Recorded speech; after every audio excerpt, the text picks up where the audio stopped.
Hello, my name is Steve. Eric. And my name is Jonathan Park.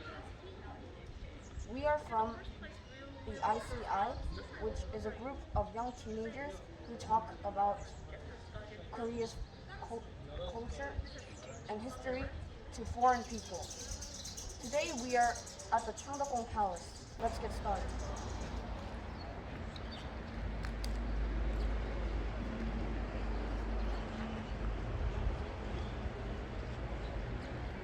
Hi, my name is Eric, and now I'm going to explain you about the history of the Changdeokgung Palace. Changdeokgung Palace was originally built for the purpose of secondary palace. However, there was a Japanese invasion in 1592. At the time, the palaces at the capital was all burned, which is including this palace and main palace, which is Gyeongbokgung Palace. So, after the king came back, there was no palace for king to stay. So, they must rebuild the Gyeongbokgung Palace. However, the Gyeongbokgung Palace was too big and it cost too much to rebuild that palace. And cause it was right after the war, the finance of the government was not very large. So instead of rebuilding the Gyeongbokgung Palace, they rebuilt this secondary palace, which is Changdeokgung Palace, and used it as a main palace. Now, let's move to see UNESCO World Heritage.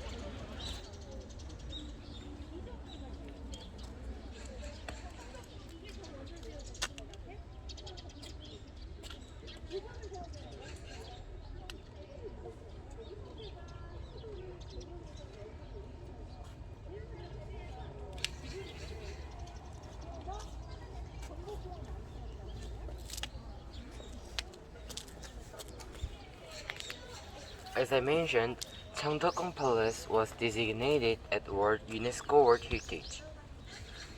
That's because the Changdeokgung Palace is built with the harmony with nature and has a beautiful beautiful back garden. Also, the buildings at the Changdeokgung Palace is very old. We are at the Changdeok Palace, and this is the main gate of the Changdeok Palace. It is the oldest among the 5 gates in the Joseon Dynasty. And it was built in 1412. As you can see, it is a 2-story pavilion building, and at the second floor there is a big bell. The big bell was rung 33 times at 4 a.m., which meant the end of curfew. You could walk along the city freely. And at 10 p.m. it was rung 28 times, which meant the start of curfew, and you couldn't go anywhere. The bell was kind of like a clock to the Joseon people. And as you can see, this main gate has 5 doors, while all the other palace main gates only have 3 doors. At this period, only the emperor of the China could have a 5-door main gate. But to show the consciousness of independence of the Joseon king, they built a 5-door main gate. But because of the China's tacit influence, they had to close 2 doors down. Now let's go to the next spot, the stone bridge.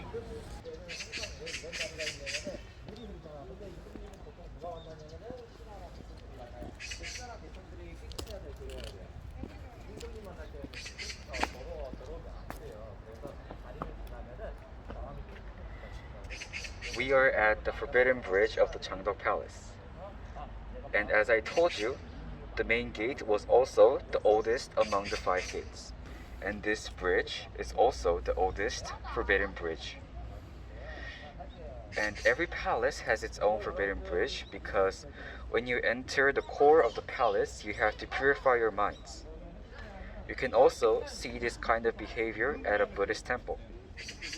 Before you enter Buddha's world, you also have to purify your minds before going in.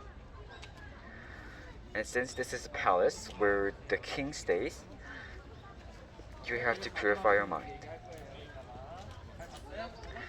And if you see over here, there is a black tortoise.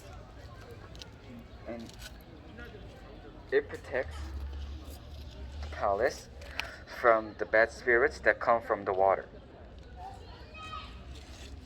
And if you go over there, there is also a mythical creature. And these two mythical stone statues protect the palace. And if you see over there, there are little statues. And they are from the Chinese novel Journey to the West. They protect the palace from the bad spirits that come from the sky. And in front of the Gyeongbok Palace, there is a stone statue called a Hechi. It looks like a lion. And it protects the palace from the bad spirits that come from the earth. Thank you. If you look here, you can see that this path is divided into 3 ways. This part is a bit higher than the rest of them. The reason these paths are divided is because that different people walk through these paths. The middle path is where the king walks. It represents the sun high up in the sky. And onto the king's left, the civil officials use this path. They represent the rising sun. And on our right, the military officials travel in this path. They represent the falling sun. This is because that the civil officials were treated better than the military officials. We are at the main building of the Changdeokgung Palace. And this place was a very important place of the palace because this was the place where all the palace servants and the officials and the kings came to one place. And this place was also used as ceremonies such as coronations or meeting foreign envoys. And if you look at the ground, you can see it is very bumpy. And you could think that this is not for a palace's floor. But actually there is a very scientific fact about this floor. When it rains, the polished floor would be very slippery, so many officials would have been hurt. And it is also for the officials not to run around and be officials. And if you look over there, there is a copper ring. And as I told you, this was used as ceremonies. So there is also a copper ring over there. And they used tents to cover up all this place for only the important officials and the kings and queens. And from over to here and there are stones. These stones are called ranking stones, and it shows the officials their rank. So if you are closer to the palace, it means you are a very important person. And if you are further to the palace, it means that you are a very low-ranked official.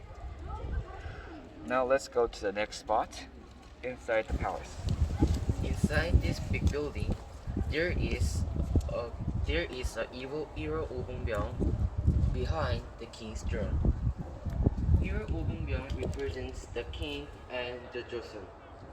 That's because the sun at the evil Obongbyung symbolized the king, the moon symbolized the queen, the 5 peaks symbolize the length of the Korea Peninsula, the water symbolizes the people of the Joseon, and pine tree symbolize the faithful government officials because they are always green. Also, if you see the top of this building, you can know that there are golden dragon. That's because the golden dragon symbolizes the king. You can see that there are chandeliers and the curtains at this building. That's because this building is also built in the architecture style of Western.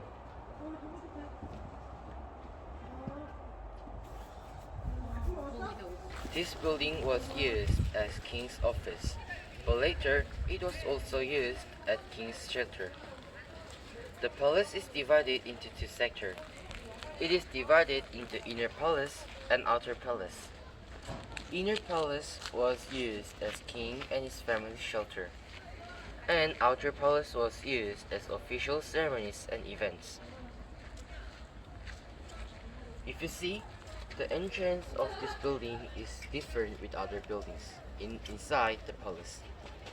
It is similar with the hotel in these days. That's because the Emperor Sunjong used car to came here.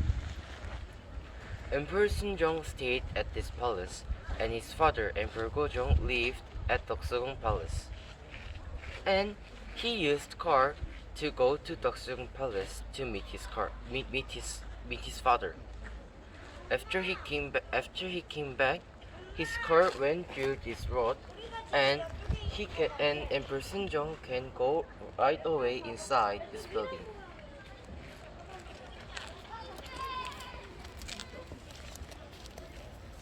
This is image of this place and Emperor Sunjong's car. Like this, the car took him this road and stayed here. Also, inside this building, there was very beautiful paintings. However, that painting is moved to the museum of the palace. So if you go there, you can see many beautiful paintings. Thank you.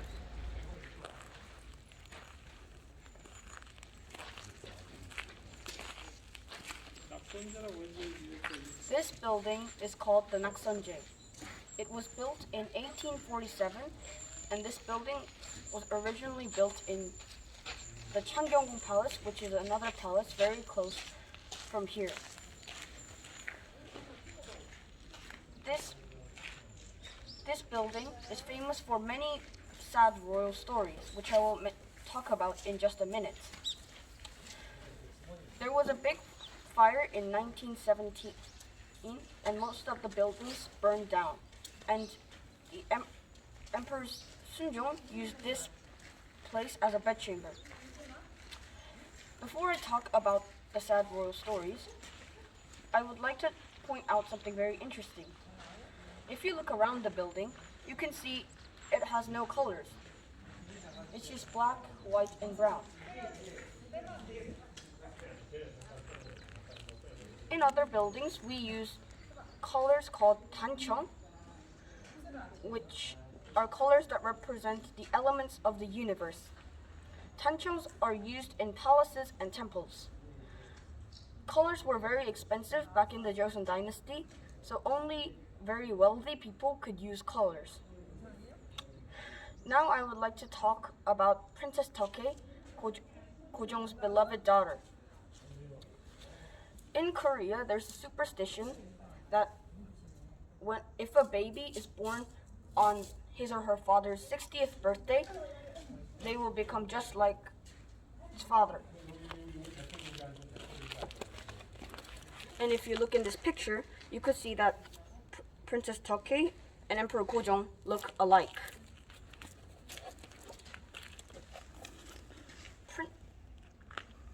Princess Toke was very smart and talented as a young girl. However, her father Gojong passed away early, and she was only left with her mother. To make things worse, the Japanese took her to Japan and made her study there.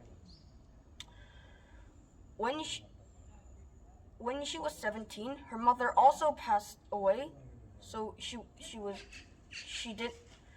lost both of her parents at a young age of 17. She had mental diseases and was not in very good condition. She was forced to marry a Japanese earl when she was 17. This is the picture of the Japanese Earl and Princess Take. She returned back to her home in 1962. She had spent a hard time in Japan, and she returned to this building, Naksanje. She lived here for 21 years and died in 1989. Behind this Naksanje, you could see a beautiful garden. It looks like this.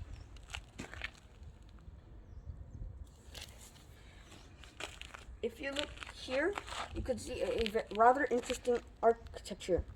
These are actually chimneys.